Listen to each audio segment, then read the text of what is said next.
క్రీస్తునందున్న ప్రియులకు ప్రేమతో వందనాలు తెలియజేయుచున్నాను. జూలై నెల 1వ తేదీ 2024.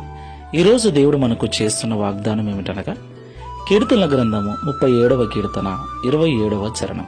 కీడు చేయుట మాని మేలు చేయుము, అప్పుడు నీవు నిత్యము నిలుచుదువు. ఆమెన్. నా ప్రియమైన సహోదరి సహోదరులారా, ఈ లోకంలో జీవిస్తున్న మనమందరం కూడా సమస్తాన్ని విడిచిపెట్టి ఒకరోజు వెళ్లిపోవలసిన వారమై ఉన్నాం. ఈ విషయం అందరికీ తెలుసు. ఎక్కడికి వెళతాం? ప్రియులారా, క్రైస్తవులమైన మనకు తెలుసు, మనిషి ఈ లోకాన్ని విడిచిన తర్వాత వెళితే నరకం వెళతాడు, లేదా పరలోక రాజ్యం వెళతాడు. అయితే పరలోకంలో జీవించే జీవితానికి, నరకంలో జీవించే జీవితానికి చాలా వ్యత్యాసం ఉంటుంది. ఆ విషయం మనకు తెలుసు. మనమందరం కూడా మంచి జీవితాన్నే కోరుకుంటాం, అంటే పరలోకం వెళ్ళాలనే కోరుకుంటాం. పరలోకంలో వెళ్ళిన వారి జీవితం ప్రశాంతంగా ఉంటుంది, నెమ్మదిగా ఉంటుంది. దేవునికి మహిమ కలుగును కాక.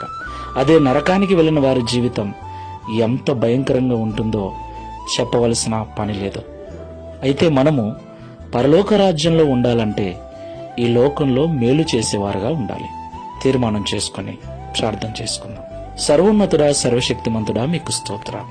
కీడు చేయుట మాని మేలు చేయుము, అప్పుడు పరలోకంలో నిత్యము నువ్వు నిలుస్తావని మాతో మాట్లాడినందుకు స్తోత్రాలు.